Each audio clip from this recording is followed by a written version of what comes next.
Good evening, everyone. Thanks for coming in. Hope you're all safe and well. As always, welcome back. Tonight we have as our guest Justin Clifford from SOS Paranormal. So thanks for coming in, Justin. I hope you're well, buddy. Yeah, very good. Thank you. Thanks for inviting me on, Scott. Thank you. Not at all. I've watched a few of your investigations, and as I said a few minutes ago, it's good to meet the man behind the camera because you always Thank you. tend to stay behind the camera. You just hear the voice, so it's good to Yeah. kind of meet the guy behind the lens, basically. Exactly. You're a SOS Paranormal. How did you first get into it? I know you've probably been asked this a million times, but I always like to know what Yeah. starts people off. Yeah. Well, I did it initially to help somebody out, and then I went on my own. I'm hoping for my wife to sort of come on board a little bit as well. Because hi Becca. I'm hoping for her to come on board as well. But at the moment, because it's just myself, it's hard, and we've got the kids. It's hard for us to both go out. But I meet up with a few other teams as well. So I meet up with Martin from Bristol, Mendip Paranormal, Froome Paranormal, and hang on, did I miss anyone out there? Sure, Hope not. oh, and Serena as well from Hampshire as well. So I do meet up with some other people as well. But yeah, no, I sort of got into it initially, and I think I got into it not really knowing too much about it, and then I got back into the passion of about it, like yourself, about the history with it, and what things we could, actually physically proving things, like Patricia, proving things out on investigations that we could tie in with history, because that meant more to me than just like it's nice when you get like the cat balls light up and you can hear noises, but if you can physically tie history to it, that's gives you more, more, a more sense of it actually being real, if you know what I mean, because it makes it good. I'm just putting you. So just hi to everyone. So I got quite a few in chat, so I'll just name them. Gail, Martin, Hatchie Hatch, Rebecca, Serena, Patricia, Penny, Cheryl, Barry, and Rebecca. Sorry if I've missed anybody. I don't think I've missed anybody. Rebecca says he's even worked with us Yorkshire lot. Oh yeah, sorry, Rebecca. Yeah, Rebecca came down as well. I'd like to go back up because she's from she's from sort of the Wakeford area. So yeah, I'd like to go up there and do something with her and some other people as well. That'd be good. Yorkshire, beautiful. We visited the Stumpcross Caverns a few months back, and kind of like in the middle of nowhere, and it was a beautiful. We were lucky when we went down. The weather was really nice, and you could see literally for miles. Okay. Absolutely beautiful. So, I mean, the thing, you're quite a busy group. As I say, I've watched a few of your investigations. One of the things that I like about your group is that you involve your chat quite a bit. Well, obviously, it's not it's it's the people that are watching are definitely involved, and when I'm out, it's nice to get their feedback if they're sensing anything.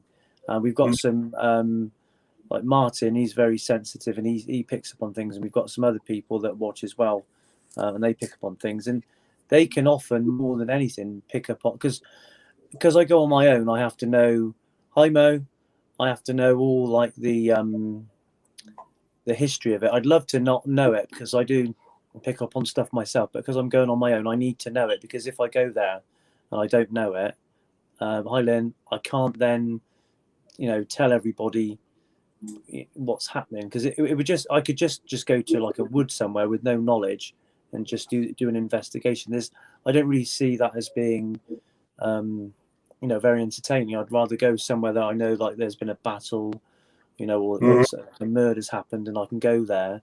I know the history to it, but then people will pick up on, people will be saying, "Oh, I think this has happened" in chat, and quite a lot of the time they're actually getting things right, and they're sort of saying, I'm they're saying things, and I'm like, well, yeah, that's right. I don't try not to give anything away, I try and let them sort of do all the.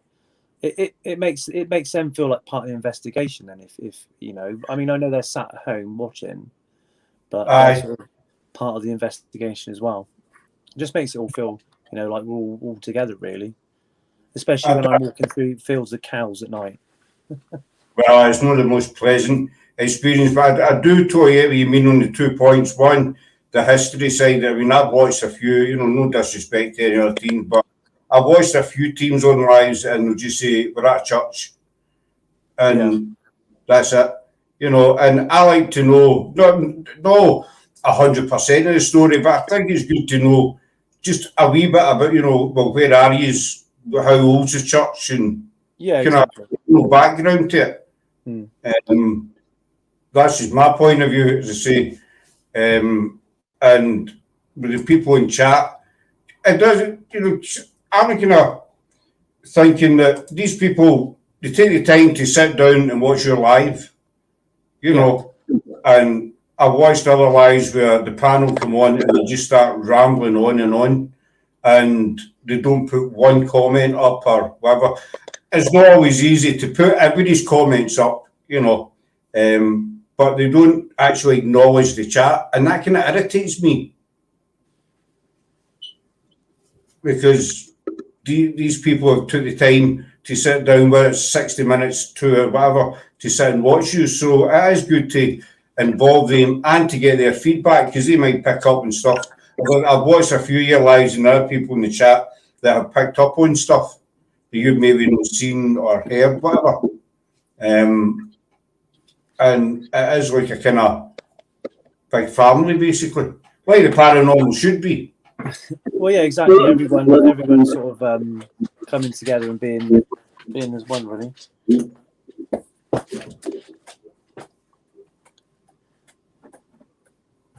Oh, my dog's here. Yeah, it's just a nice little community of people that, you know, they come on, say hello to everybody. You know, there's no, you know, nasty net, like, you know, if we get anyone that comes, like we have people come on, sometimes you can't help it, and you know, you don't have to be nasty, you just, you know, just polite with them and deal with them nicely, really. You know, you don't have to be mean and start giving them abuse back, but yeah, it's just a nice little group, really. Actually, that's the downside is sometimes you do get your trolls and, you know, people that are just popping in just to, you know, make a sarcastic comment or something. And exactly. We've had a few times and I have been tempted to kind of bite back, basically, you know. Well, I think that's what they're after. They're after you biting back. That's what they want. They want a reaction out of you. So if you don't give them the reaction, then that's actually, if you're nice to them and respond back that way, they don't like that at all. They're after the reaction. That's what they want. So you basically give them nowhere to go. Yeah. You know, you give them nothing to bite back. Martin said, I think with a mix of talents and abilities, it makes people feel more comfortable and confident to join in. Yeah, I mean, I always say, because obviously on your screen you see, obviously people come on and comment, but it's good now as well because it also says someone's watching. So now I always say, if I see their name, I say, oh, hello, whoever they are. But that also encourages them also to say hello. I mean, it doesn't always mean they're going to be very chatty, but it helps them integrate into the chat a little bit more. So it's nice to have sort of new people come on. Definitely. I acknowledge that they're there. You know. Yeah, exactly. You just acknowledge that if you know, and I think they're sort of majority of them always say hi. Yeah, it's just nice, really. Just treat everyone as you would want to be treated yourself, really. Basically, that's it. You know, Barry's got a comment. The trouble with spirits, they're scared to get back to the right home to stay on the airplane because their loved ones who are left behind on the airplane. You can quite a few wee comments. I'll just pop them, some up and down. Oh yeah, sorry, I forgot to mention. Yeah, Penny's a very, very good sort of historian as well. That helps me out as well quite a lot. Sorry, Penny, I forgot to mention you. Penny's been in quite a few of our lives, contributed to the chat as well. It's much appreciated. But what history does, that's why we do what we do, because we're both into the paranormal and the history side, and it is good to know the back, and it's interesting as well, I think. I mean, I remember being back in like secondary school, and I had a teacher called Mr. Pratt, and he was our history teacher. And this is before we did because in secondary school history, you ended up doing for like your exams, you ended up doing like World War II and propaganda and stuff like that, which wasn't that interesting. But the teacher I had, he would be up on the desk and he'd make it like really interesting. And I think I probably liked history then, but I think after I left school, I forgot about it quite a lot. And obviously, I went out to like mainstream jobs and did stuff like that. And it's not till I got back into this that I started. I've started buying books, reading a lot more. You know, probably finding out more about history than I ever did before, like in the last year, than I ever did before. Really, I've got more books than I can read at the moment. Really. Hi, Claire. Well, I actually hated history in school. Okay. I think it depends on your teacher, because if you've got a teacher that you really respect and admire, you probably, like Mr. Pratt, he was, you know, like really enthusiastic. My maths teacher, I in like one of the years, I said I didn't do my homework, and he never really bothered with me after that again. Like I did all right with maths, but I think it just depends on the teacher, really. My teacher was called Mr. Henry. My history teacher was called, and it wasn't the nicest of fellows, you know. But history just bored me back in high school, and it's only maybe. What subject did they teach? Sorry. What subject did they teach? In history, it was like it was the French Revolution and stuff like that. Okay. Because you're quite into the Tudors, aren't you? I'm a big series. Well, I'm a big Tudors fan. Yeah. Love Henry VIII. Been to Tower of London, Hampton Court Palace. There's a place not far from. Me and Martin weren't far. I went with Martin a couple of weeks back, and we were at a place where it was where a murder happened. And I knew there was a building. Well, I say building. I knew there was like this. It's called a court, like a big manor house. I knew it was in the area, but I didn't realise it was just around the corner from where we were, because Martin was picking up on like horses and things. But that's got links to Henry VIII. Henry VIII stayed there, and that's in Bristol. Henry VIII, just, I don't know what it is. It just fascinates me, his reign. Because it was just such an eventful reign. Obviously, his 6 wives, you know, that was eventful enough. Yeah. Then everything behind it, how he started out, sort of kind of nice guy, want to help his people. Then after they say it was a jousting accident that kind of changed him into the kind of tyrant that they say he became. I did read it's estimated that he was responsible for the execution of 72,000 people, kind of thing. Whether that's true, but it's a lot of people to lose their heads and what have you. But I'm fascinated with the Tudor era, Pendle Witches as well. You know, things like that in history. And Martin's saying he's probably one of the most learnt about in education. I think he's, no disrespect to any of the rest of them, but I think he's about the most famous, most controversial on it. Yeah, exactly. I think from what he's done and what he, because of his wives and what he did, I think he's probably the most memorable. Yeah, definitely. I mean, I'm not religious in any way, but when you think about it, the now of Catholics and Protestants simply because he was in love with a younger woman, Anne Boleyn, and the Pope wouldn't grant him a divorce, hence why he broke away from the Catholic Church and formed his own gang, his own church, basically. Yeah. That's how he ended up, because he was in love with Anne Boleyn, basically. So investigation-wise, how did you? What was your first kind of investigation and your experience with? To be honest with you, my memory is not really that good. I can forget what I had the day before for dinner. It's actually quite surprising over the last sort of 6 months how many more places I've actually found. Because the more and more you look, the more and more sort of places you can find, more history you can find, and there's certain places you can get that information from. But I think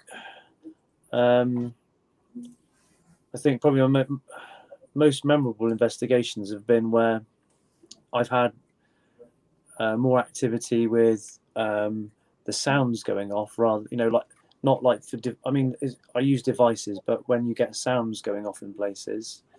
But I felt, when was it, Wednesday night, I was somewhere and I'm sure something ran towards me and past me and like touched me. But I've watched it back and I can't hear or see anything. But when I was there in the moment, I sort of felt something come across me. But that was quite interesting. I just like going to different places and the sort of the buildings, the structures of them. I mean, most of the places I do go are outside, which is a bit of a shame. I'd like to get more inside places. I've been trying to ring a few places, but they're not so forthcoming with letting me in at the moment. But yeah, I'll keep trying. Unfortunately, like that, we mostly do outside. I don't think there's we've ever done any inside to date. If we have but I watched your investigation the other night. That was in the churchyard. Was that on Wednesday? This is Friday, Wednesday. Yeah. So that was the, because I've been there before. I've been there probably, I think, twice before, but the feel of it that night was a bit different than when I've been before.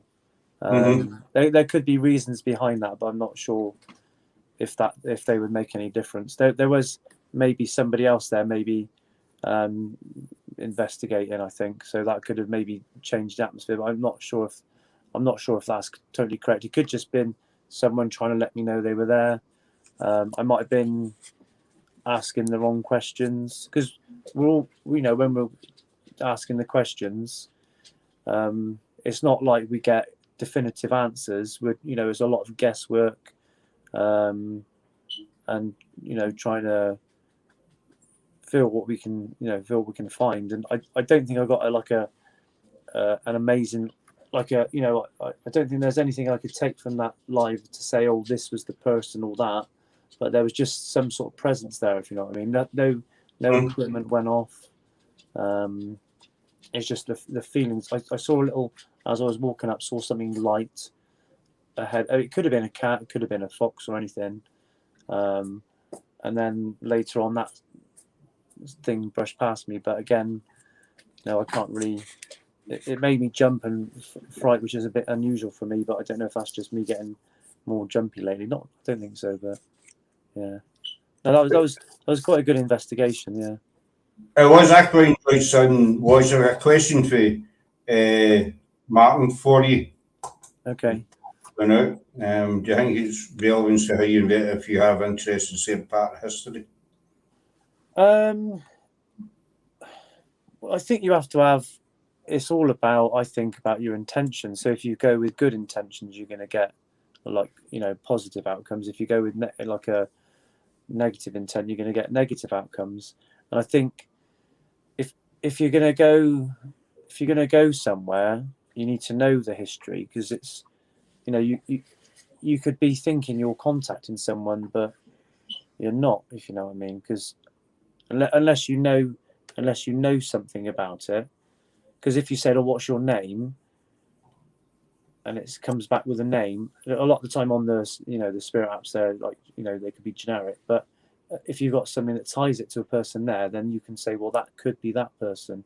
And then if you get some other information, like where are we, or what's your where were you born, or whatever, or any dates, then you can sort of tie that in as well. But if you're just going somewhere and not really thinking about the history, then you're not really doing it in the right sort of way, I don't think.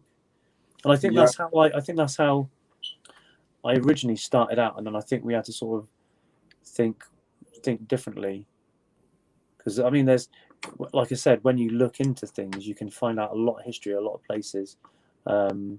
Even in like your big, it's unfortunate. Like even in your big cities, well, towns and cities, when you think about how small they were originally, like Penny's found some good information.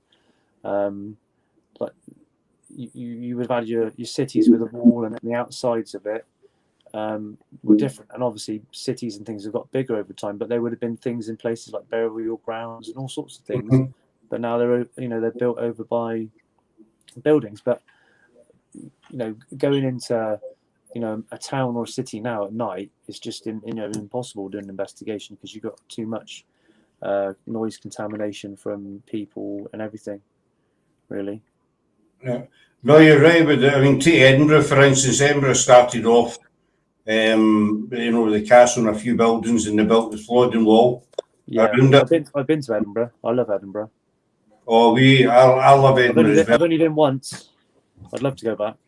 Oh, you'll need to get back. You'll need to get back. We went on. I think we went on Cheryl's birthday, and it just happened to be the ghost weekend. Mm-hmm. So we had there was like tarot readers and mediums and ghost tours everywhere. It was brilliant. It was. Did you go to Greyfriars? I don't remember. Cheryl seems to think we did.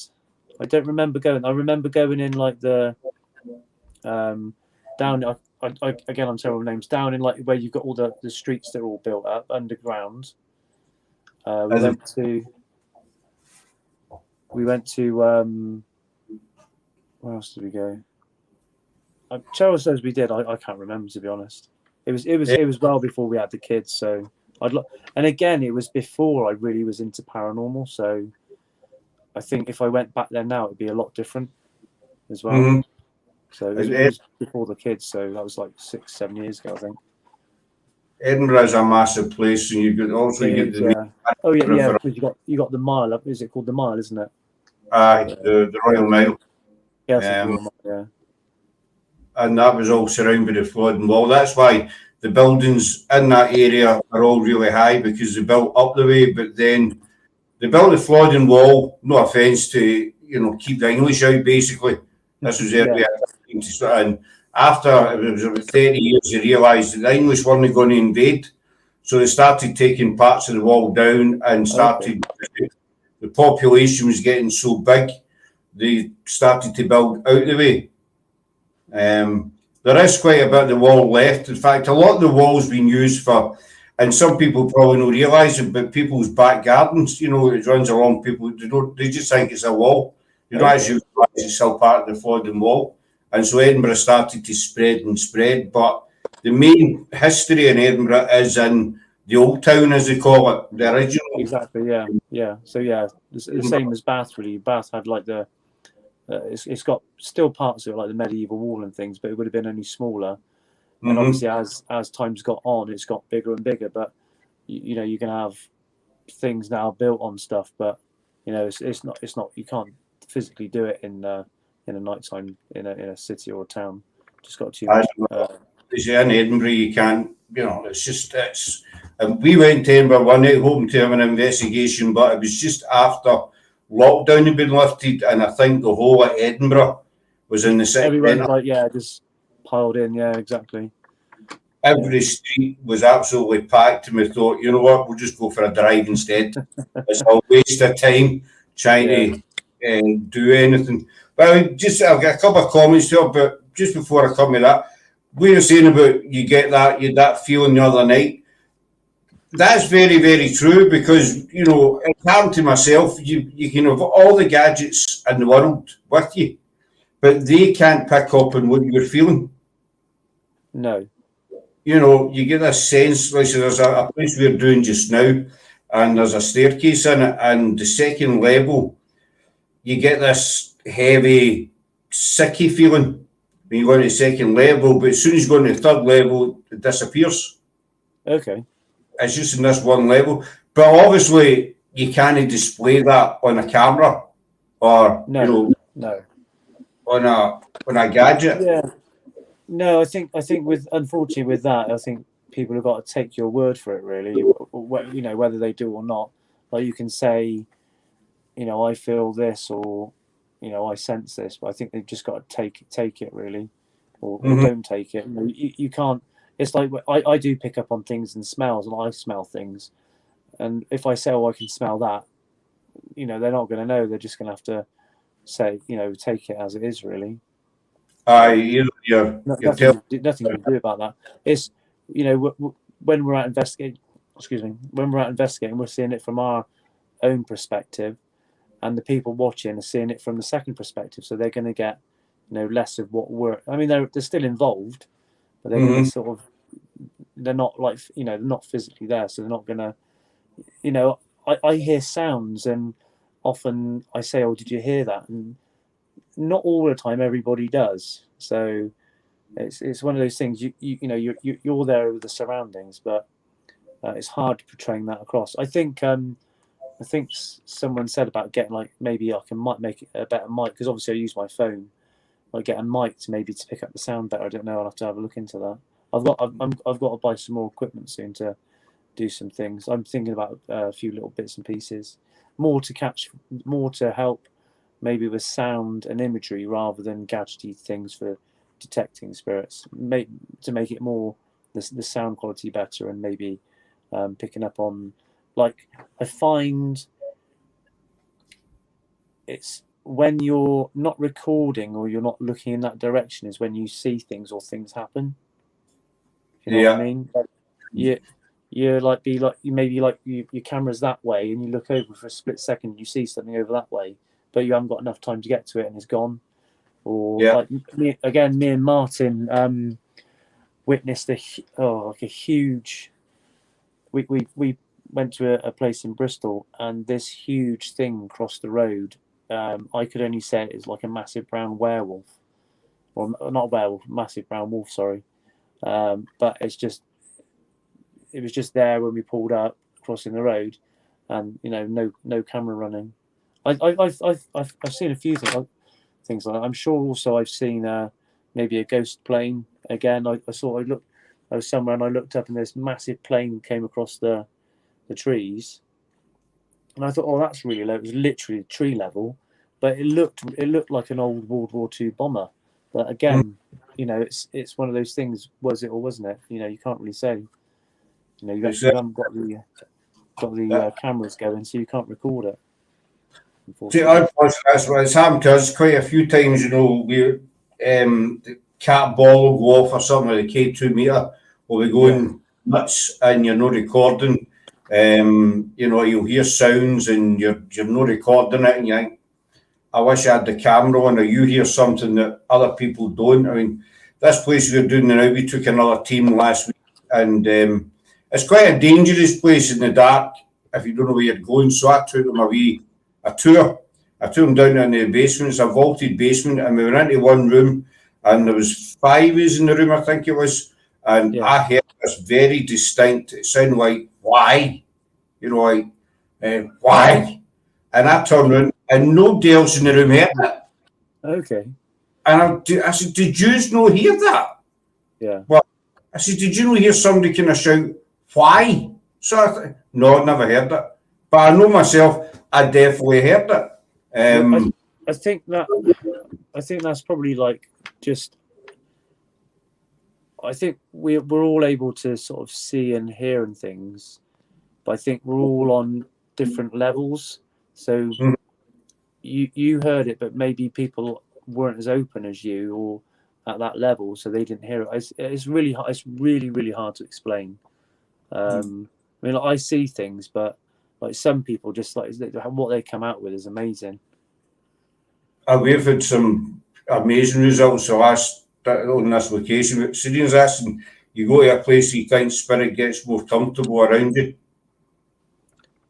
I would hope so. I mean, they might get annoyed with me going back there all the time. Another thing I've said as well, I think also, I think because people, I mean, everybody has different energies. Like I'm very relaxed and um, some people say I'm, very laid back, but some people are very bubbly. So are spirits happier with a more bubbly person? Do they prefer males? Do they prefer females? We've got to think of all those sort of things. And if I'm going places, they might, like if you think about men years ago, men would probably be more derogatory to women, not want to speak to them. So they probably prefer talking to me, or they might even, they might prefer women because they, because they're nice and bubbly, and they like, they like the character of them. So it all depends, really. We've had in locations where says, we'll maybe use the K2 meter, for example, and we'll say, do you want to talk to Scott? And we'll get nothing. We'll say, do you want to talk to Sarah? And it'll jump up. Okay. Yeah, that's can you good. do that? If you want to talk to Sarah, can you make the meter? And it'll back up to yellow, red, whatever. And I'll say, do you want to talk to Scott? No. There'll be nothing. So you want to talk to a woman, right? Not that I'm the nicest looking of guys. I put my hands up. But I know some spirits have a preference. Yeah, I think so. Yeah, I think they do have a. I mean, obviously, when I go on my own, they've got no, they've got no choice. But I think they are, they can be, choosy if they want to be. I mean, like if you think about in life, unfortunately, we don't all get on with each other. Some people rub people up the wrong way, or some people are nasty to others. So in life, we don't get along with everyone else. So why should we think that in the afterlife we're going to get on with everybody? Well, I say to me, I was just going to John Middleton. We're from Kilmarnock, but I'm originally from Glasgow. I'm a Glaswegian, but I now live in Kilmarnock. And as you say, I've always said the only thing we leave behind is our body. When we go. Yeah. We take everything else with us. And, so if you're a nice person here, the odds are you should be a nice person. If you were a grumpy, unsociable person, then, there's no chance. And then Louise was going to ask you something about the... Do you think that's maybe why some people tend to mellow out before they get older? They're getting ready. Yeah, like I best be good now. I was going to ask you about the parabolic microphone, wondering, do they really pick up? I'm not a tech person, so I've got no idea. Again, Louise, I'm not a tech person either, so I'm not sure about those. I can definitely have a look into it and let you know. Like I said, I've got to get some sort of, because, like I said, when I'm out and like certain places I've been, and I went to a well and it had a wall. But I could just hear everything all around me. But the problem was, I don't think anybody else could hear it. So, and if you imagine if you had like a, top quality microphone camera, you'd be able to pick everything up. You just probably if you were quiet, you just hear all the sounds around you. But yeah, with obviously with a an iPhone, you're not going to get that sound quality, unfortunately. So I think I need to have a look at some, upgrading the sound definitely. Somehow. We've got a couple of microphones. We don't really. We just use our phones. Really, we found we going better with our phones. Okay. We did an investigation. The first investigation we done at Caldwell, where we picked a load up, but it wasn't until I lay and listened back to many. This is when we did a woman's voice outside the app whisper a sentence. It was really clear. I thought I was the only one that heard it. The rest of the team were reacting to intakes of breath, as they were saying. I never heard them. But Jennifer, for our American team, she listened to the recording. She says, "You've got no idea what you have captured." So she says, "Turn off your video and listen to the audio." Yeah. So that's what I did. I went in my bed, put the headphones on and just played it with the phone away. And the amount of things that I heard that we never heard in the night. There's one, it's beside an old lift, and it sounds, the only way I can describe it is the lift either coming up or going down. And at the end, there's a slight ping, like the old-fashioned lifts you used to get, used to ping. when it hit the floor. This goes on for about 6 or 7 seconds, and nobody round about reacts to it, including me. But you can quite clearly hear it in the background. And this location, you're about 6-7 miles from the nearest village. It's in the middle of a huge estate. The nearest cottage is about a mile away. So there's no noise contamination. And so it's amazing what you will pick up just listening back and back. And just getting back to, do you think spirit gets more familiar with it? I think they do. I think they do get to know you. I definitely think so, because I mean, I know you use Necrophonic as well, and I'm always hearing my name on Necrophonic all the time. It even says my surname now. I'm just hearing it all the time. But yeah, I think they definitely get used to you. I mean, they probably do get annoyed, I'm sure, with the constant barrage of the same questions all the time. Like, but you're trying to get the information out of them, and I mean, sometimes it's you don't get it, sometimes you do. I've been to places a couple of times, and it's complete. The first time you get lots of activity, and then the second time you get absolutely nothing. So it could just be their mood, your mood, differences in the day itself. I don't know. They could be in the mood, I don't want to talk to you tonight or just now. So yeah, possibly. Yeah, or they might have popped out themselves somewhere else. You never know. I mean, we've had a lot of good results at this place, but we were there today, and we were on the stairwell. We weren't doing an investigation, but we put one of the cat balls down. Whereas before, the cat ball would go nuts, and the K2 would go nuts. But today, the cat ball went off once, and that was it. Yeah. Nothing. Hi, Kathy doll. And so I mean, as a lot of people say to me, spirits aren't performing monkeys, No, they're not. No. I mean, I think that's where you've got to go. Like you said about earlier with the intentions, you've got to go with good intentions. You don't want to go there, try and antagonize them and upset them. If you go there and you don't get anything, you just don't get anything. There's no need to, be rude or, do anything. You just sort of got to say, well, obviously, nothing's happened tonight, and you go another day, really. Exactly. I mean, I've watched a few people and they're not getting anything. They'll say, right, come on, if you're here, show yourself, prove it. You're nothing, you can't even say hello or whatever. And you think, if you spoke to someone in that in real life, you'd get a punch in the face. Well, I mean, I would personally, I mean, are they trying to assume that the spirit's going to get agitated and do something, or are they just going to go, right, if that's the case, I'm off, mate, Aye. I would probably just turn around and say, I'm not going to deal with you, and just go somewhere else, really. I'm out of here. Do you think it's better with a laid back approach to an investigation, just, still doing it with respect and, being serious, but yourself, Justin, you've probably seen them, you get a lot of teams go out there and they're serious, straight down the line and stuff. Well, I think when you go with people, you get a bit of camaraderie, which is good. You can have a bit of banter between you. Obviously, when I go on my own, again, it's good because that's another reason for the people you've got in the chat, because obviously then you're having the banter with them, so you can have a bit of comedy as well with it. It's good to have a bit of comedy. I mean, I do feel more serious when I'm doing it, rather than trying to be. I am a bit of a sarcastic, funny guy, but I don't portray that across on there.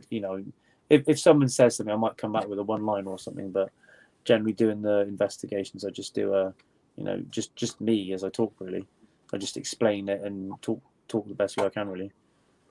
Kathy? Best way to be. I think some people might shoot me down for saying it, but I think the best way to be is just laid back, just be yourself. Have a bit of a laugh and a joke among the team with the chat. And Spirit sees this. They can see, they can hear it. And they might sound stupid, but they might think, well, this guy's okay. So I'm going to, give them some answers or whatever. And it does build a better energy, I think. It's just as Martin saying there. Yeah. It does. Justin is horizontal. That's my wife. That's my wife, Cheryl. Oh, that your way. Yeah. Well, she knows you better than anybody else, then, I suppose. I wasn't horizontal when I was coming out of that plane, Cheryl. Oh, no, that's my wife made me do a parachute jump. Right. Yeah, that was really good. That is. Like, if no one's ever done a parachute jump before, I definitely recommend it. It's the best thing ever. Best thing ever. I was. Well, she went on the plane after me, but all I was thinking going up, the guy said, "Oh, you made me look out the window," and he said, "We're only at 1,000 feet." He said, "Another 9 to go, another 9,000 to go." But definitely the best experience I've ever had jumping out of the plane. I mean, I'm a glass week. Hi, Hugh. I actually do one many years ago, and see, I'm a glass week, but my reply was no. I want to come out of a plane the same way as I went in, on the ground. You know, I'll tell you, there was people there that were afraid of heights and everything, but once you come down, I think you'd have a different feeling. I was. You don't really get any choice. You're like sat in the plane, looking outside, thinking how high are we going, and the next minute they open they're basically just like plastic shutter doors on the plane, and then they're shoving you towards the door. I was the second one to go out. I think Cheryl was the first on our plane, and you literally don't have any time to think, and you literally tumbling. You don't know how long you're tumbling for, and then suddenly you're free falling. You're free falling for about 30 seconds, and all you're thinking is you're just looking down at everything. And we did it at Salisbury, and there's a lovely place called Old Sarum, which is an old hill fort. And I just happened to be when they opened the parachute, all I could see was that underneath me, and I was just taking everything in. It was just like you could just imagine all the beautiful landscape around you. That's what I was just taking in. But it's brilliant feeling, so definitely recommend that to everybody. It's the same as bungee jumping. I don't think I'd do a bungee jump. Bungee jumping, I heard that a wee year or two ago. I heard that an unfortunate story. Somebody's doing a bungee jump, and I think there has been a few. Yeah, forgot to attach the rope at the top. Yeah, and say no more. What happened to the person? So that kind of put me off the idea of the bungee jump. Exactly. Charles the same as me. I don't think I'd do a bungee jump because obviously you're essentially just attached to a bit of rope jumping off of something. Whereas with the parachuting, you're attached to guys that know what they're doing. And I mean, they. I think I said to one of them, I said, "How many times do you do this?" He said, "Oh, about 20 times a day." So they're well experienced. It's just a joke to them, really. It's just Yeah. like jumping off a step, basically. So, do you have a favourite place to investigate? Do you prefer maybe kirkyards or churches or castles or I've not really got a favourite. I mean, I do like certain. Well, I did like Templars and stuff. Obviously, there's not much Templar stuff around where I am, or that can be done. But I do like other stuff of like history and stuff. I'm trying to learn a sort of a few languages at the moment because again, I think when we're out investigating, I think we're a little bit because if you think about how old in time things are, people wouldn't have spoken English or whatever language before. They would have spoken Anglo-Saxon, Old English, lots of different languages. So I think we have to understand that as well. But no, I haven't really got a favourite place. I just like going to different places. Really, I like old, like older places inside. Like I went to it's a pub near me. It's called the George Inn, and that's got a lot. It's about 700 years old. And it's got a lot of history, and just inside, it's just kept the way it is. It's Grade 1 listed, and it just looks brilliant inside. And it's like me and Martin went to a pub another. It's called the George again in Nunny. But we went inside that one. I mean, it's got a history to it again, but you go inside and it's all been modernised. It just takes away the feel. So it's nice to be able to have, that old, natural feel to it, because it helps really, I think. Cheryl says she likes the investigation did with the miners' accident. Okay, yeah. I mean, we are lucky because we've got like lots of where we live. There's a lot of sort of old mining places. So yeah, there was obviously with mining you get accidents. There's sort of old railway lines, so there's been railway accidents. I've done like castles, I've done woods, I've done battlefields. So there's around the area. I mean, initially we called it Spirits of Somerset because that's obviously where we are, Somerset. I don't go down to the south of Somerset because that's a bit too far.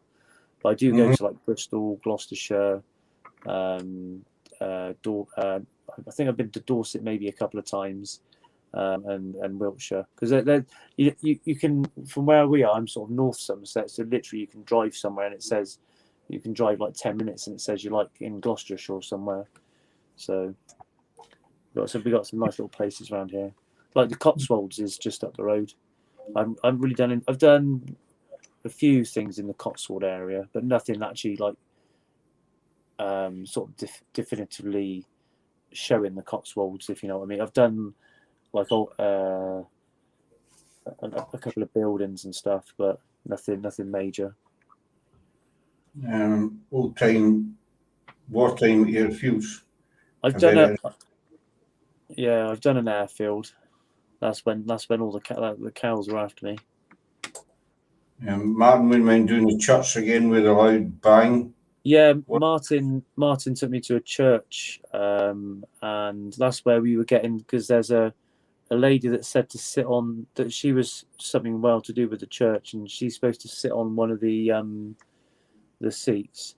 And all we could hear, we just kept hearing the creaking of that seat. And then where the organ is behind there, we heard a massive bang, and we couldn't explain it. And that was like I was saying earlier, when you get those things happen, it's really good. If you can get something you can't explain, it's really good. Hi Sean, buddy, good to see you. Sean's and his good lady are from Hastings. I mean, we started out with Greyfriars and castles and stuff, but I think everybody kind of does. We are guilty, but we started. I mean, for instance, last Saturday night, we were at an old swing park, totally disused now, and we got a lot of activity. And then the cars were parked, and it's just in a country lane on this estate, and we were at the cars, and I looked down. There's a junction in the estate. It was maybe 200-300 yards away from me, and I looked at it because I thought I'd seen somebody. This estate, they get a lot of young teenagers going in at night just to carry on. Yeah. And we chased 3 of them out about half an hour that, So I thought I'd seen somebody, and so I walked down and I had the K2 meter in my hand. I didn't realise I had it on, and then I noticed it was going off. Yeah. And so I said, well, if there's somebody here, make that go to yellow again. And it went to yellow. So I started to kind of joke with it. I said, right, you've done it twice.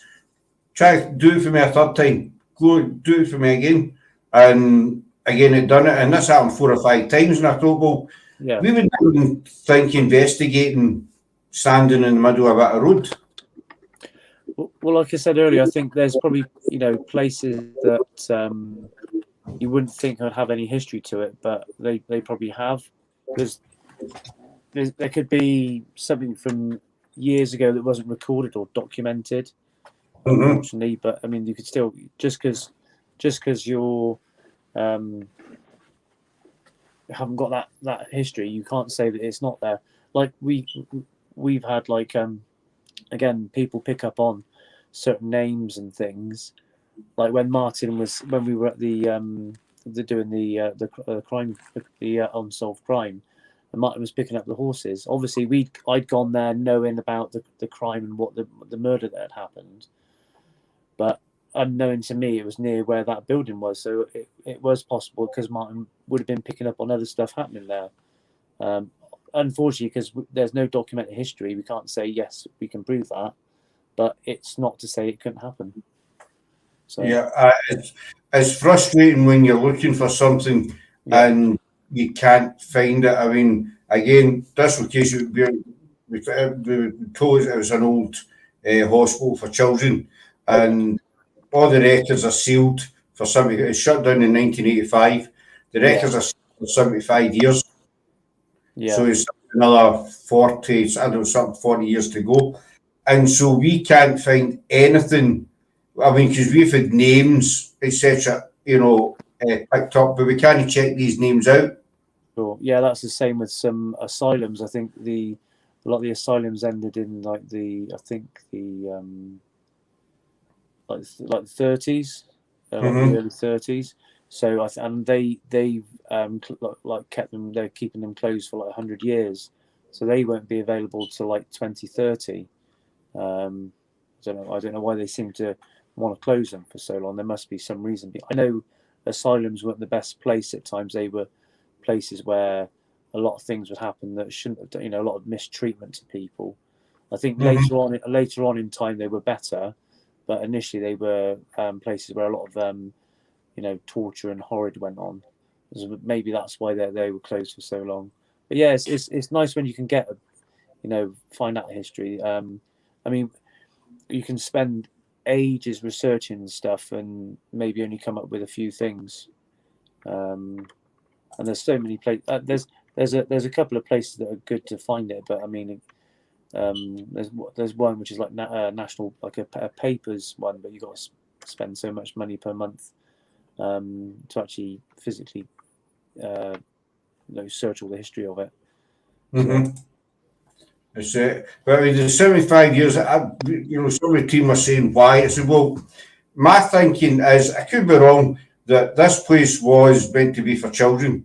It was a right, children's home, asylum yeah, for children. So to me, there's a chance that some of these people are still alive, true, yeah, that could be right, yeah, yeah, and maybe 75 years is, sounds bad, enough time to make sure that they passed away. yeah, that could be true, yeah, definitely, yeah. One reason I could think of. Penny's put up a good comment. You open up a line of community, you open up a portal, so you may get. I mean, I personally think that you could be you don't really you can ask for somebody, but you're not really knowing who you're talking to. I mean, I've been a couple of places, and I'm sure I've been talking to people that I could have done the talking to at home sort of thing. I went somewhere with Serena. I went to Hampshire to Serena, so like 2 hours away, and I'm pretty sure I was talking to one of my relatives. Whereas we could have sent that at home, if you know what I mean. But because again, we went there. There was history with that place. It was like an old chapel and an old school. And a woman was. I'm trying to think. She was given some sort of drink and it made her sleep. And people thought she was dead, so they buried her. And then she was apparently hurt. The school nearby apparently could hear the woman screaming and scratching on the coffin, but I think it was too late. Mm-hmm. By the time they got to the coffin, she passed away. But yeah, we went there. I mean, Serena didn't feel great there. There could have been something not right there. I personally think it was like I said, one of my relatives, and he was a bit of a practical joker. So his name came up, and he was doing things, and he was mainly trying to get my attention. But it's weird. I go so far away, trying to communicate with spirits in that area, and someone that I know has probably come with me. Unless they were trying to tell me something, I don't know. But it just goes to show you can't. If you're in a certain area, it doesn't mean. Like I think that if we were doing something now with you and all the people in chat, I think there's all our collective energy there, and I think that it could easily be a spirit. Like if we were doing like trying to communicate with spirits now, we could have all those spirits coming through. Hi Andy. We if someone really wanted to come through and talk to somebody, I think they could. if they wanted to. It's all really unknown, to be honest. I mean, I'm no expert at all. That's why I do it. I mean, I'm trying to learn as much as I can all the time, really. We are. Hi, Andy, buddy. Hope you're doing well, enjoying your sunshine in Las Vegas, Nevada. Lovely. Andy's from Yorkshire originally. He just moved over because his job. He moved to the States about 3-4 weeks ago. Okay.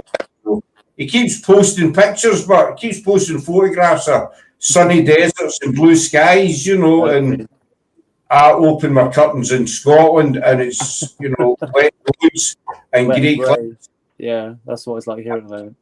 I think he's just trying to rub it home that he's somewhere. Yeah, I think he is. It sounds like it. Nicer. Yeah. But so what's your views on these just in time for the UK? Rocky bugger. But I think spirit can follow you about, you know, particularly a relative. I mean, we're all meant to have a guardian angel, a spirit, you know, everybody's got their own name for it. Who's to say it's not a family member? Yeah, I think that's definitely true. I think there's always someone around you, and I think maybe you know, I like it again. I don't know the exact answer, but I think personally, I would like to think that they could. Lucky Betty has petrol. I think they can. I think they can come and go as they please, and I think if they want to be around you, they can. It's unsure, really. You know, I mean, like I said, I don't know the answer. See, that's the beauty. Lynn says she's often visited by her mum and her nan. That's the thing about the paranormal. We don't have the answers. There's no. I mean, you do get people who stand up and say, "I'm an expert in the paranormal." You know, they're few and far between. But I have heard people say in the past, and you think, "No, you're not." You know. I think you only know by the experience you've had. I mean, yeah, they might say. I suppose they could say, "I've had this experience." I mean, like I've only been doing this 2 years, so you know, there's people that are far more experienced doing this than me. Mm-hmm.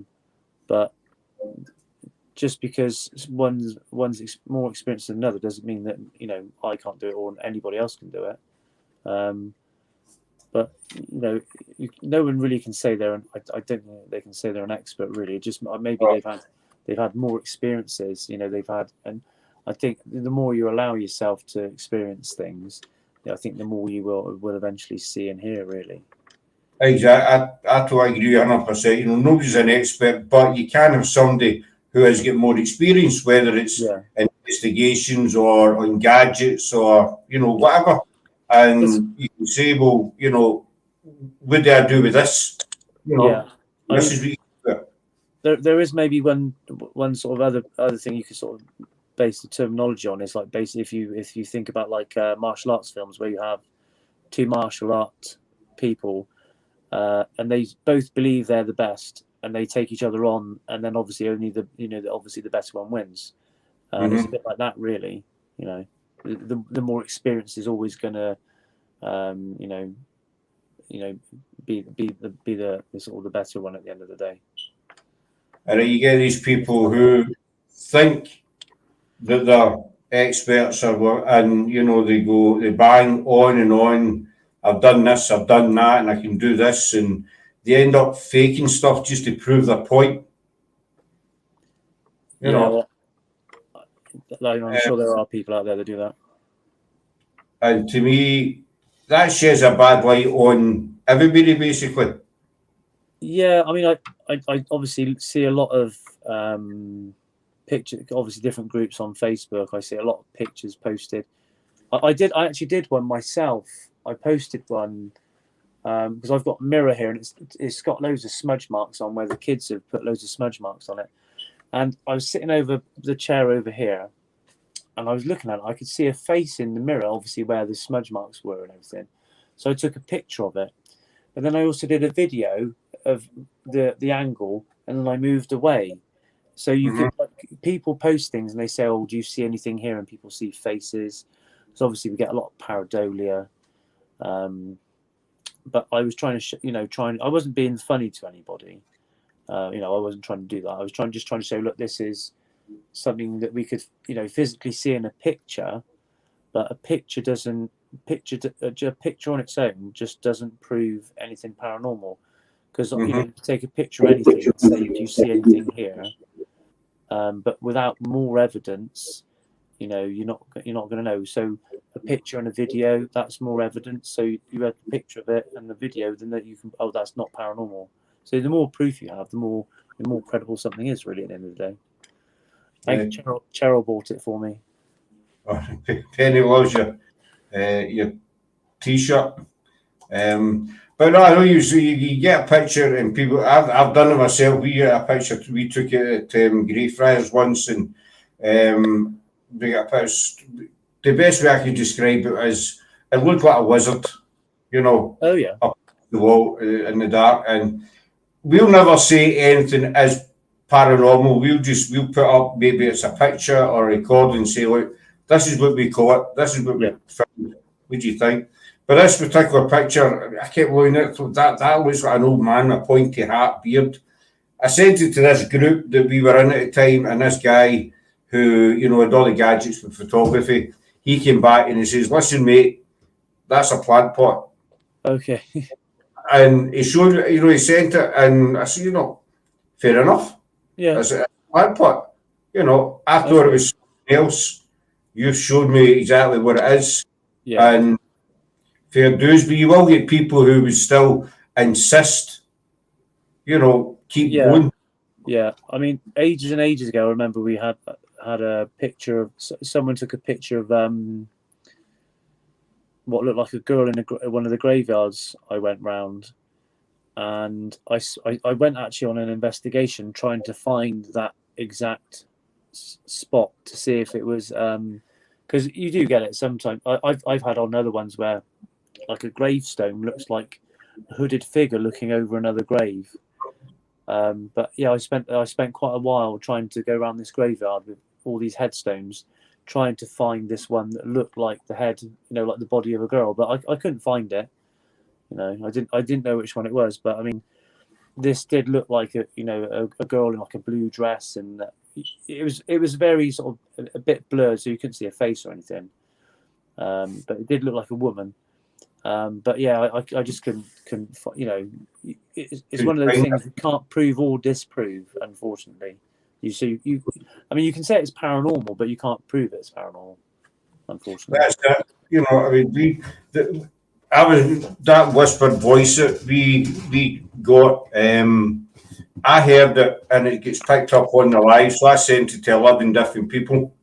I didn't tell them anything. I just said, look, we were in an investigation last night. Yeah. Wiki, and they came back and says, there's a woman, it's a 4-syllable, Charlie for the Haunted Huntsy, it says it's a 4-syllable sentence. She's saying something. And I listened to it time and time and time again, and we could not work out what it was. And then with Jim Martin on last week, and he has finally identified what it is. Hi, Darryl. He says it's asking, is your light better? Sorry? And he says, is your light better? This is what she's asking. Oh, okay. He says, if you watch your footage, just before the sentence comes, you move the meter and it lights up to red, it gets brighter. Okay. And then he slowed it right down and it let us hear it. And she's asking you, is your light better? Well, that's really good. Now, we're not saying that's paranormal. All I can say is it wasn't any of the team. It wasn't there through the app. Yeah. But I don't know what it was. And that's the way you've got to be. You've got to beam me up, Scott. Thanks for that, Darryl. He's a bit of a cheeky one, that Darryl. All right, friend of you then. I will leave the term. What's your opinion, orbs?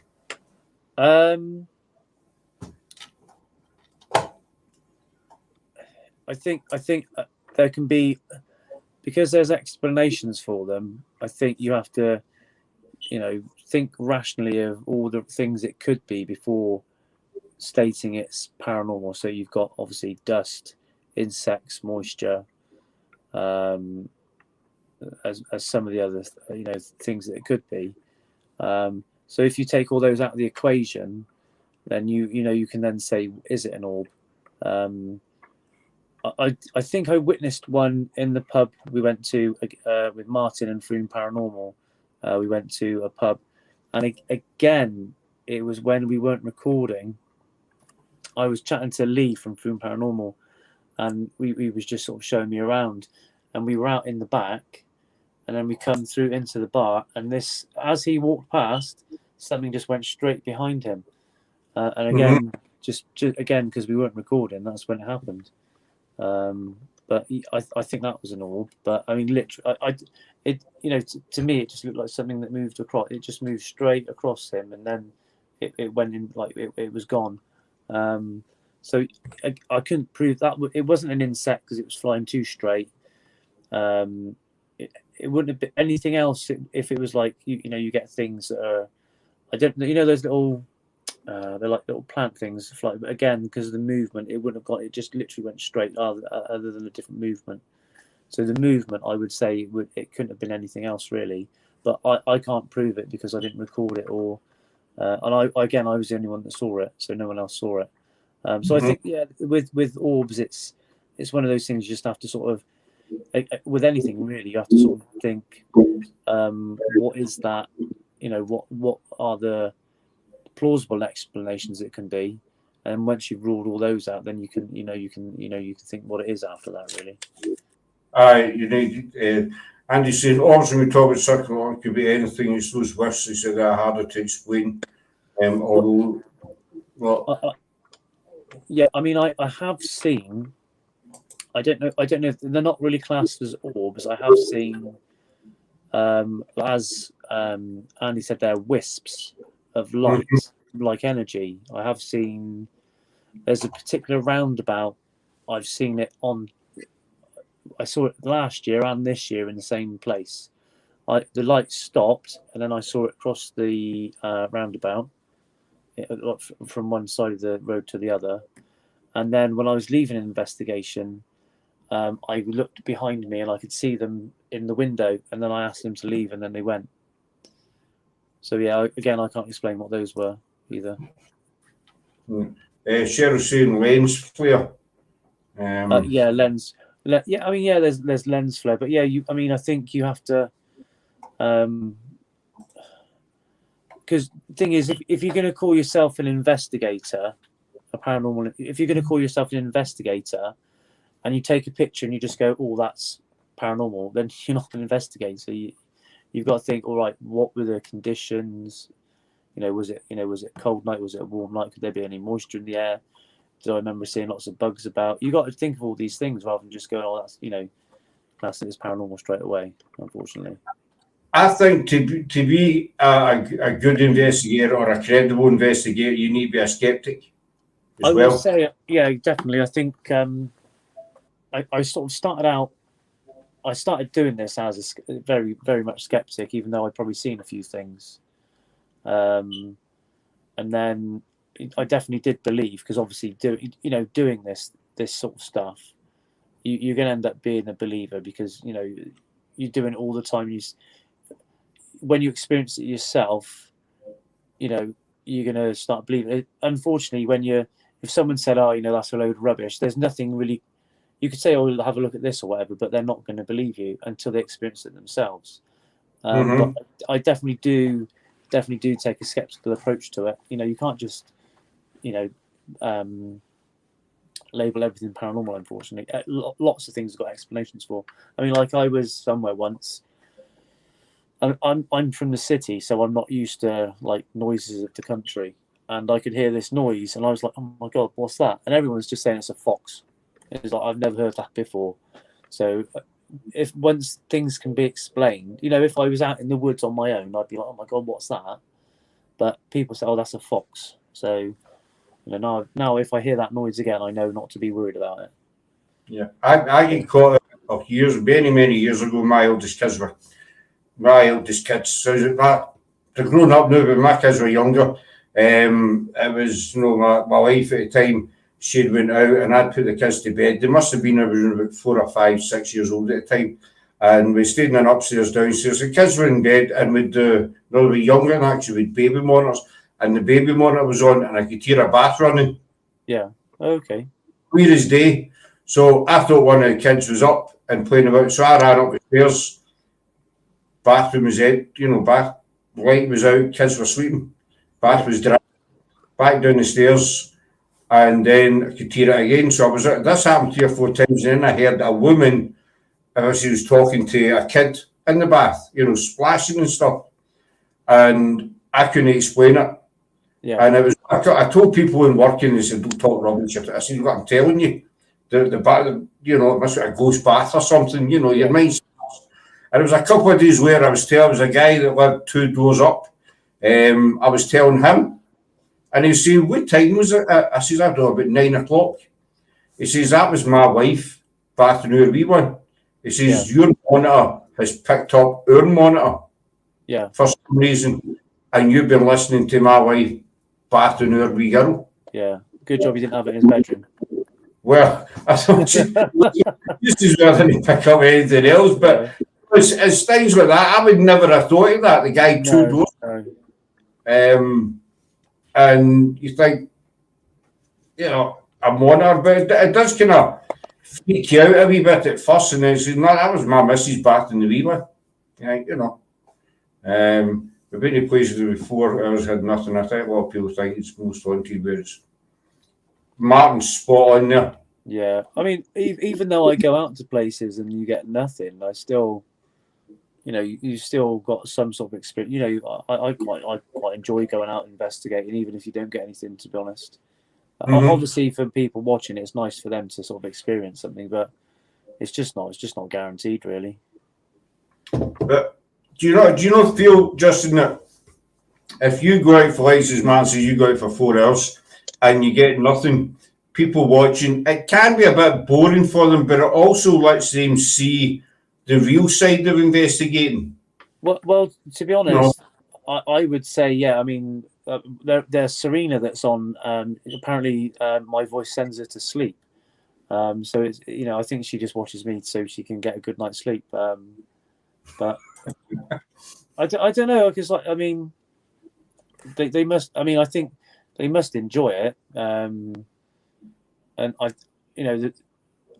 suppose if you took somebody else that maybe watches a different type of live stream that came onto mine, they probably would find mine boring, because they'd be like, well, hang on, this isn't like this one, so maybe the comparison is different. Obviously, the people that watch me know that this is generally what happens. I think that's maybe the sort of what's happened. You've got different live streams, and that's how they've done it, and then you other teams either follow that same direction or they follow their own direction, and I just generally do my own thing, really. Exactly. I think if you're out for hours, you don't get anything. People are watching. They're watching just to see. I think they maybe, it might sound nuts, but they're maybe in the same mind frame as you. You're out there investigating. You're hoping for something, and they're sitting there waiting as well, hoping that something happens.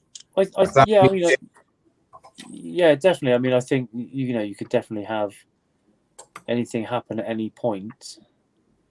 But like I said, and that's why I was thinking of I want to get some extra cameras, because not for, unfortunately it wouldn't be for the live stream, but then it could be played back, because I'm just sure that when anything happens, it's not when the camera's pointing in that direction or when it's not on.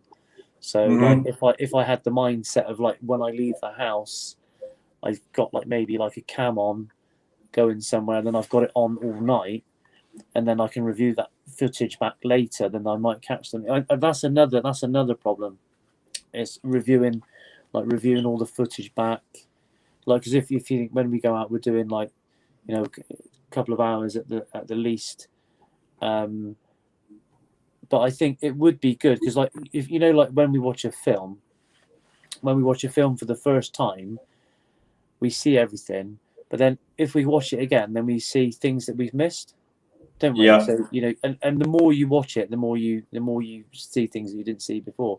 And I think that could be the same with the live streams that we do. There's things that we might not have noticed, or voices that we didn't hear pick up, So there's probably things that if we went back, there would be relevance there that we missed, just because we're not at that point. We weren't listening. Another thing I think I do sometimes, I ask a question, I'll give it a bit of a pause, and then I'll say something, and then sometimes I think, oh no, I'm sure I've heard it, but I've just said it over what I've just said. Like it's just said what I've said. I'm thinking, oh, and then you try and ask the question again, but they're never forthcoming. It's just one of those things. It's a learning experience, It's just like you said the example with the film. I'll just go with somebody's comments. It is never boring, as Penny says, when nothing happens. Still have a good chat together and interesting things come up, which is very true, Penny. You're out there with your team. You might have, no meters going off, nothing, but you're still together doing something that you love doing, and you still have a good night. You come away, you may be a little bit disappointed that you're coming home empty-handed, but you know yourself, it's the name of the game. Sometimes you come home with a full bag, sometimes you come home with one marble, as we say up here, basically. Okay. It's just, and Kathy says the same time, there's some interesting comment. It's a good way for people to meet and chat, and everybody gets to know each other, and then they get to watch you, Justin, and they know the way you operate and what have you. And it kind of draw. I know about the investigations I've watching you, because you're that interactive with the chat and the people are watching you. It is interesting, because you're including everybody in it as well. Yeah, well, like I said earlier, I think you've got to try and make everyone feel welcome, and it's, as you said, it's everyone, because they're not just chatting to me; they're chatting to other people in the chat, and a lot. I think I definitely know that a lot of them, see each other because there is. I mean, I think it's bigger than probably what I definitely know of, but there's definitely like a paranormal community there, definitely, and you will see people on different lives, the same people on different live streams, definitely. Mm-hmm. We're the same. We get like say Penny, we got a lot of people come in, and they're regulars. I think I don't mean that offensive. Yeah. They're regular people who come in, and you feel like you've known them for ages, even though you just know them from chatting what they say. Penny made a good point there. You can hear voices in it you miss on the night. You do, Penny. That our first recording, I'd listened to it many times, and every time I listened to it, I always noticed something about a name, a sound, or and you could have heard it, listened to it 10 times before, and then on the 11th time you could hear your own name or something. So I've never heard that before. It's the same as a film, as you see. I've done that many a time with films. Just I'll watch a film 2 or 3 times, and you're picking up little bits and pieces. I didn't notice that the first or the second time round. Maybe watch you tell a wee bit of history at the place you were at. I try. Yeah. While Justin's lives, he doesn't have a camera on himself all the time like someone that I watch. We see what he's seen, which is very, very true. As I said earlier, it's good to meet the man behind the camera. I know when we do our lives, I'm in the camera if I'm telling people where we are or what we're doing, but it's good to let people see what's going on round about them, what's going on round about you. Yeah, definitely. Other than just watching your face, basically, and because people are wanting to see what's happening.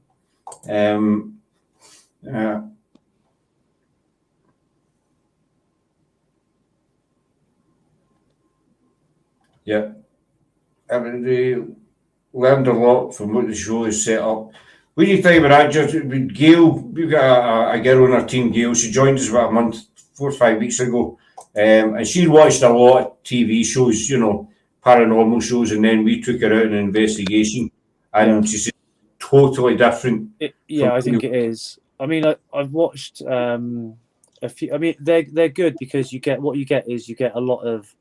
They do a lot of like ghost adventures. You get a lot of. They say, "Oh, this is where we are."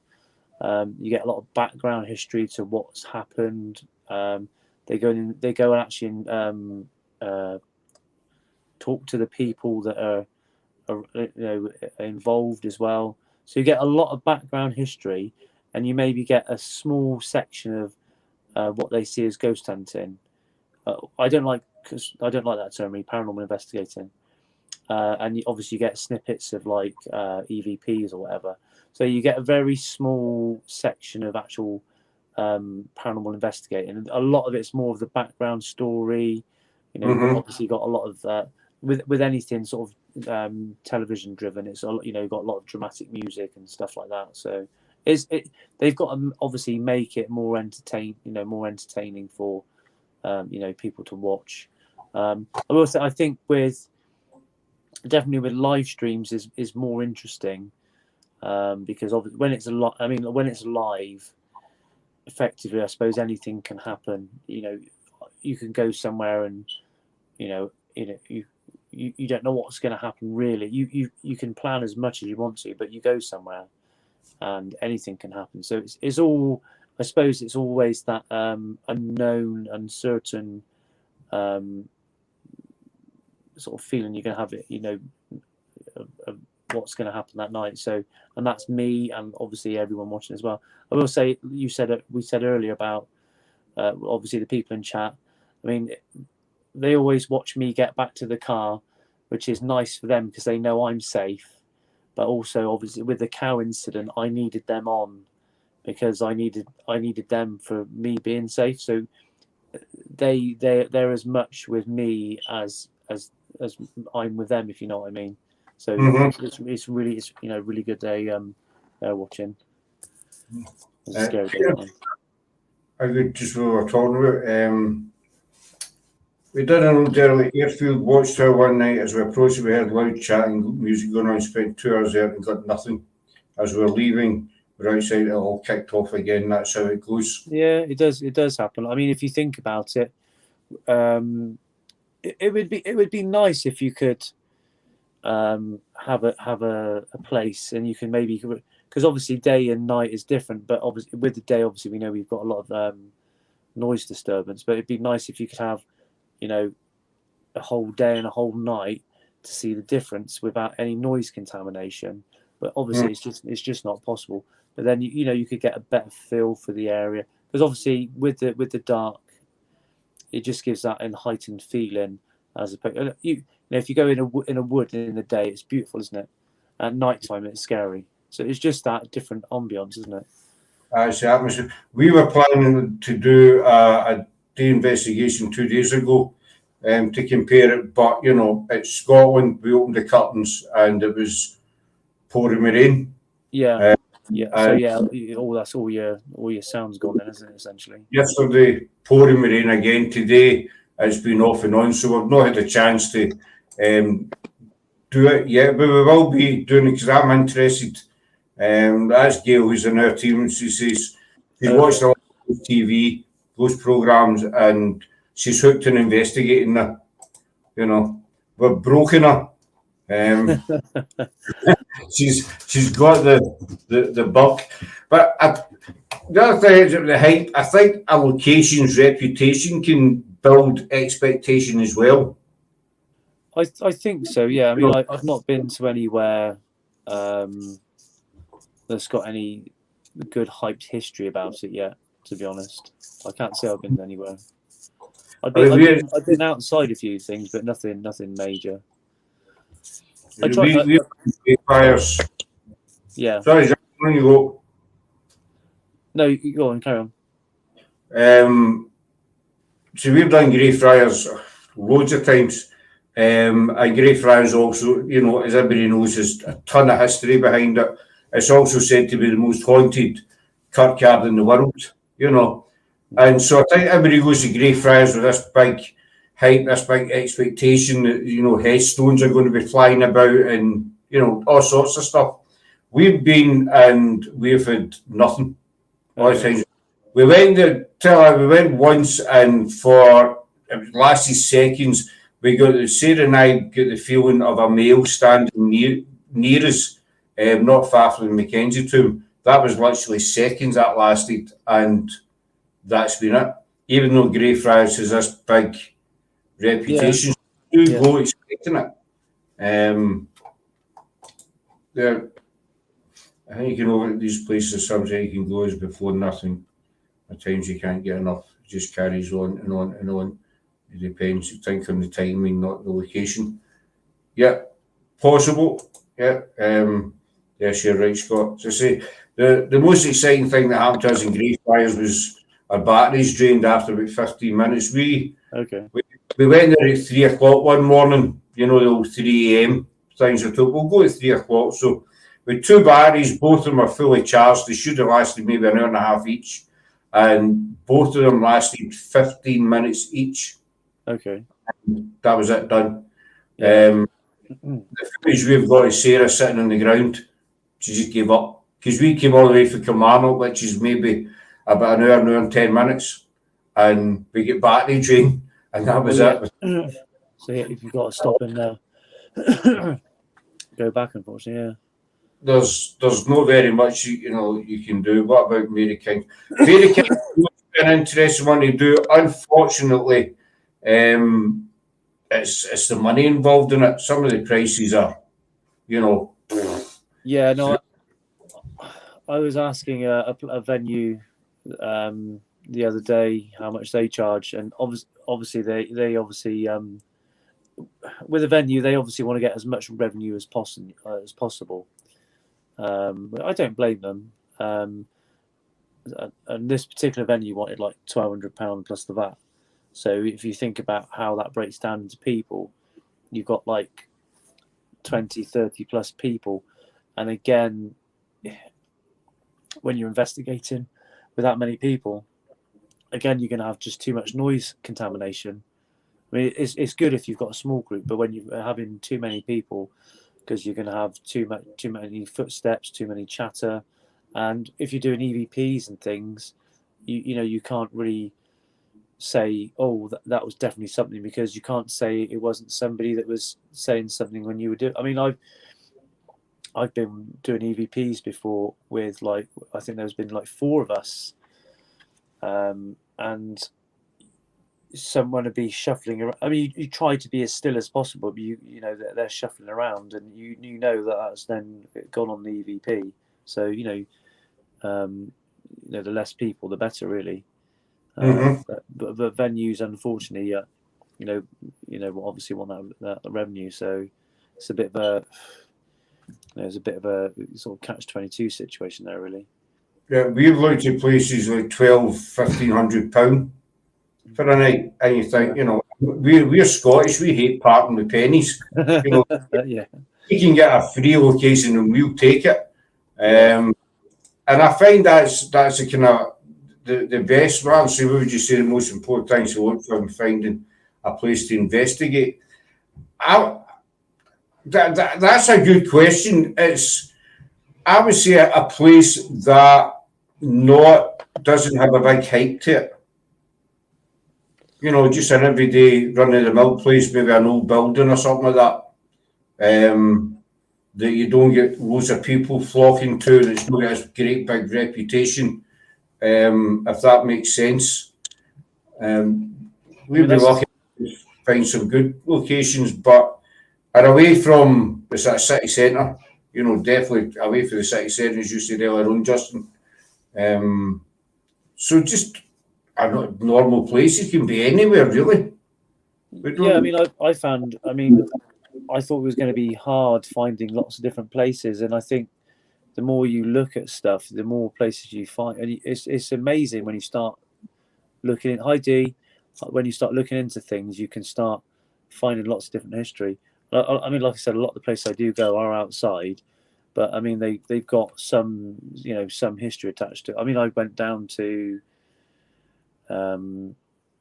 somewhere in the middle of the night trying to. I mean, I had the air. I'd never been there before. I had where it roughly was on a map, and I had to physically try and find it when I was there. I'm sure I found it, and I got one thing from the whole experience there, which was it said one word on the necrophonics while I was there, which was Kit, it's called Kit's grave, and that's the only thing that's the only thing I can take from the whole investigation. But I think, I mean, I quite like Shepton Mallet Prison. It's just got a lot of interesting things there. I think if it's got lots of interesting things there, and it's got, I think again, if it's got a lot of people, a lot of energy passing through it, it's keeping that energy going. I can't remember where it was to, but it was,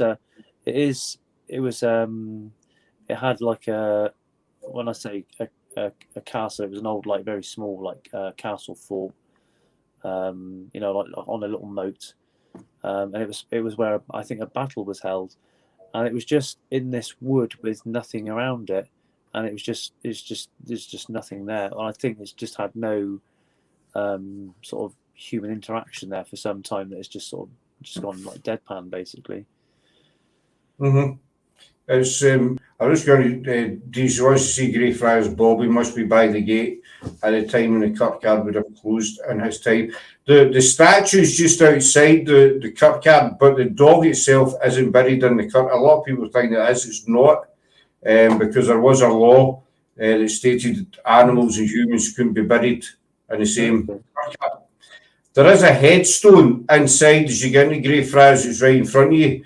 There is a headstone for the dog, and people lay sticks at it. There's loads of sticks, but the dog is actually buried when you come out the kirkyard. You go to the left. It's called Candlemaker's Row. It's a street to the left there, and the workmen were doing work a few years back, and they actually found the grave of the dog. And it's been reburied, respectfully. But a lot of people think the dog is inside the kirkyard. It's not, just a wee bit of history there. John, I've not been to Edinburgh Jail. Martin's saying that he was £7,000 for a place. £7,000 for a whole night. It's a lot of spondoonies. That's a lot of money, Pensi. That's why I should be to go on an event. I think when you go out looking for places ordinary, we're lucky we get quite a few graveyards round about us.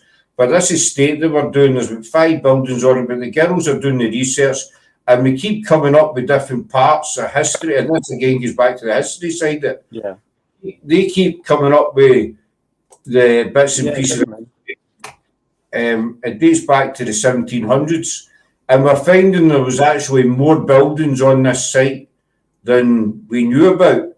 And so obviously the buildings aren't there, but you can still go down to the site where the building was. So, as I think it was Martin that said it's like an onion earlier on. It's like layer after layer, you're peeling it back and through. I like to look at what was on the land before the current estate, what was on the land 1,000 years ago. But unfortunately, we're not able to look back that. Yeah, you can only go back so far, can't we? So yeah, and it gets frustrating because you're wanting to know, you're wanting to know the answer. You can't get the answer. But I think we'll wrap it up there for tonight, buddy. There's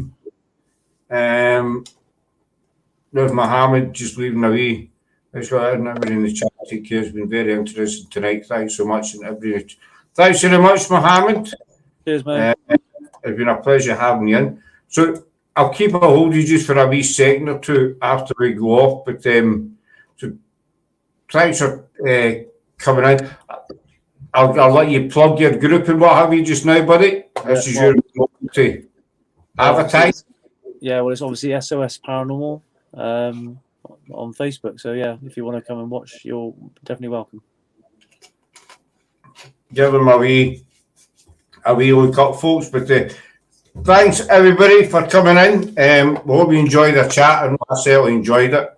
We're back on Sunday night with Kat from our American team. She's been ill the past few weeks, so we're not seeing much of her, but she's back to full health as far as we know. She's coming in just for a wee catch up. But we're out tomorrow night. We've got an all-night investigation tomorrow night, and we'll be recording. We'll be going live where we can, but Justin, sometimes the signal isn't great, and so you need to record. So whatever we can do live, we will be recording. So we're looking forward to that. So hopefully we'll see you all again on Sunday when Kat's back, and have a good weekend and stay safe. Until then, folks. So bye for now.